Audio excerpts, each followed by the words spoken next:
los brotes por COVID-19. Recordando que de manera técnica en la epidemiología denominamos a un brote, ¿sí?, cuando hay dos casos, dos personas, en el sentido estricto de la palabra, que se relacionan entre sí en tiempo, en lugar y en persona. Al mínimo dos casos, ya ahora que tenemos lógicamente COVID-19 como una enfermedad identificada y circulando a nivel nacional, y pueden ser de dos casos hasta todos los casos que en un momento se integren en un brote, 50, 500 o 1000, ¿verdad? Eso depende lógicamente de la magnitud con la que el brote se esté presentando. Y los brotes inician su identificación desde que son probables, así como tenemos casos que en su momento son sospechosos, que tienen que pasar por un proceso para poder confirmarlos, los brotes igualmente, pero no se espera uno a solamente tener casos confirmados integrando un brote. Desde que una persona presenta enfermedad respiratoria viral, sea leve o sea grave, y se asocia en tiempo, en lugar y en persona con otra persona que tiene enfermedad respiratoria viral, entonces desde ahí se clasifica como un probable brote y se inicia no solo la atención, sino también el seguimiento para ver si realmente es por COVID. Hasta el momento son 2.849 los brotes que se han clasificado como probables precisamente de enfermedad respiratoria viral. Y la herramienta que se utiliza para notificarlo se llama Notimed, así como el SISVER, el Sistema de Vigilancia de la Enfermedad Respiratoria, es la herramienta informática en donde se notifican todos los casos sospechosos de COVID-19. Notimed, por sus siglas, notificación inmediata, es otro sistema, no es exclusivo de COVID-19, se utiliza de hecho para la notificación pues de cualquier brote sospechoso o confirmado de cualquier enfermedad que en este momento está bajo vigilancia epidemiológica en México, pero a través entonces de esta herramienta es que también podemos recibir la información de los brotes de COVID-19. Entonces decíamos, de estos 2.849 son aquellos que por lo menos integraron casos sospechosos y bueno, podemos ver su distribución en función de la cantidad de brotes notificados para cada una de las entidades federativas. Podemos ver mucha actividad en algunas entidades como es Hidalgo con 755, Querétaro con 424 y Chihuahua con 228 y luego la cantidad de brotes notificados pues bueno va disminuyendo hasta llegar al estado de Campeche con solo uno.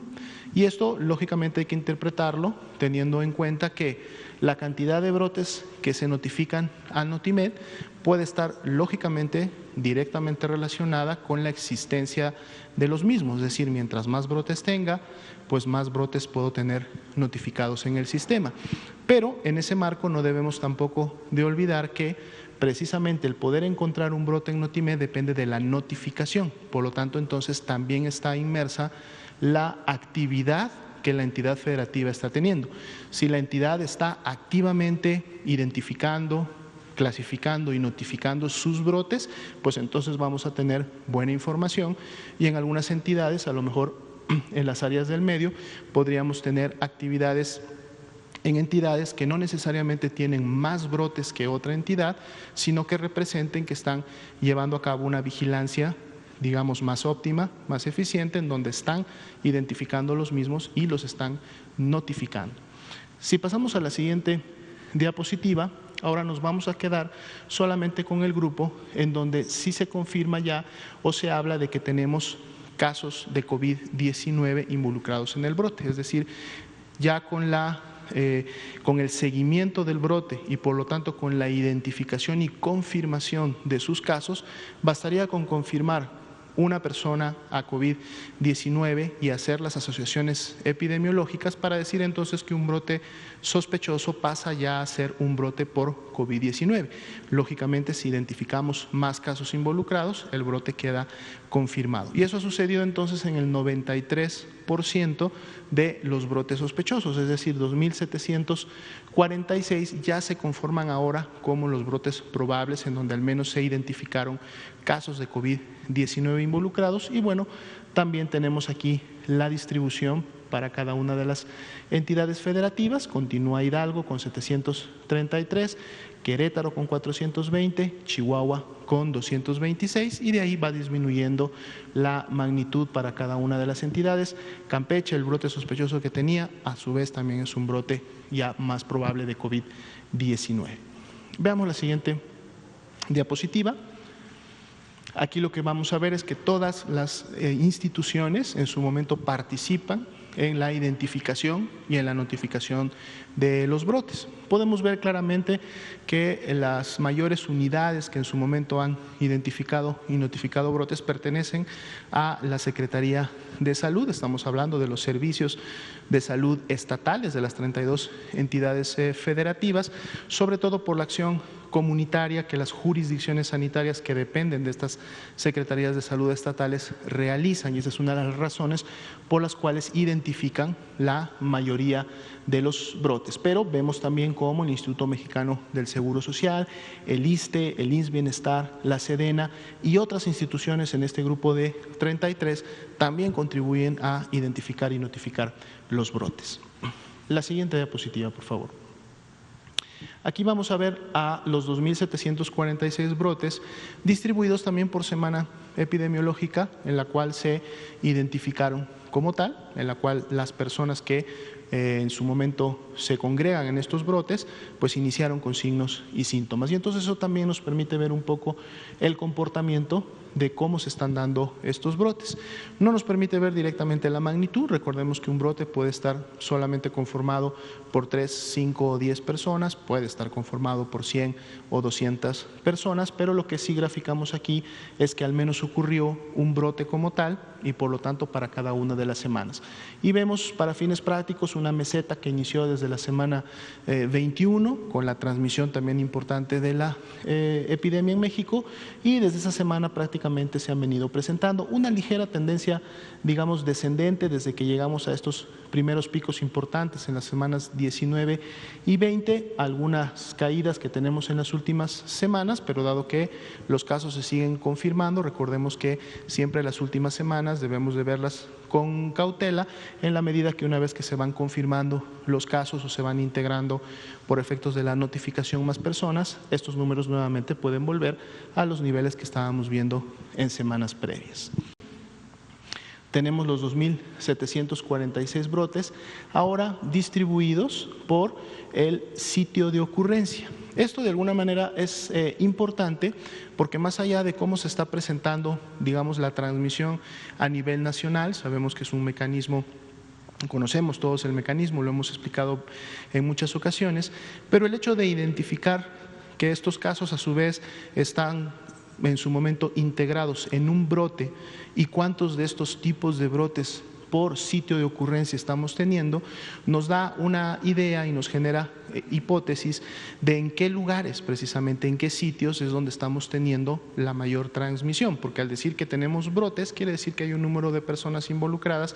y por lo tanto son sitios o lugares en donde se está eficientizando la transmisión de la enfermedad. Y podemos ver que prácticamente a la cabeza, con muy poca diferencia, tenemos los brotes comunitarios y los brotes intrafamiliares. Ya hay muchos artículos, mucha bibliografía que en su momento ha identificado que el virus SARS-CoV-2 y por lo tanto COVID-19 es una enfermedad que se transmite de manera bastante eficiente y muy rápida dentro de los domicilios. Cuando una persona del núcleo familiar tiene la enfermedad, es bastante posible, es bastante probable que en su momento transmita el virus a la esposa, al cónyuge, a los hijos, a los abuelos, a los padres, es decir, a las personas que viven en el mismo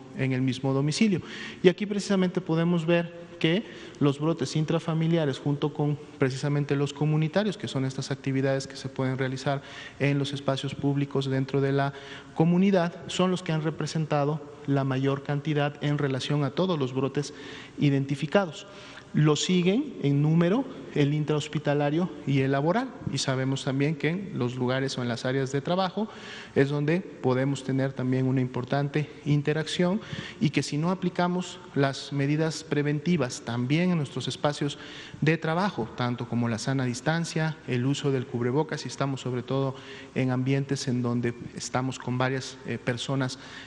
laborando, el lavado de manos continuo, pues vamos a tener transmisión entre los trabajadores y por lo tanto tenemos la presencia de brotes. Los hospitales lógicamente concentran a las personas que en su momento tienen la enfermedad, y esto también en su momento puede contribuir al contagio entre las personas que están al interior de estas áreas. Ya con mucha menor magnitud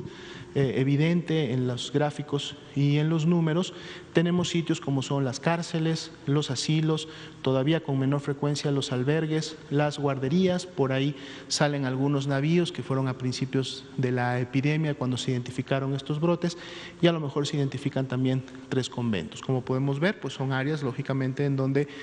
las personas mantienen una interrelación, están, digamos, en un número importante concentradas, llevando a cabo actividades conjuntas, y lógicamente pues esto favorece a la transmisión de la enfermedad. En las siguientes diapositivas vamos a enfocar un poco el tema precisamente de los brotes en cárceles. Esto es importante mencionarlo porque, dado que son personas privadas de su libertad, hay acciones preventivas y acciones de control que en su momento deben ser específicamente puestas en prácticas al interior de este tipo de lugares. Comentarles que hay un comité interinstitucional que todas las semanas se reúne. Esto es precisamente en el marco del Comando Centralizado COVID Federal, y en ese comité está conformado por todas aquellas dependencias e instituciones del gobierno que participan de alguna manera en las actividades de las cárceles, tanto ceferesos como cerezos. Y lógicamente están monitoreando a través de la información que el SINAVE, el Sistema Nacional de Vigilancia Epidemiológica, ofrece,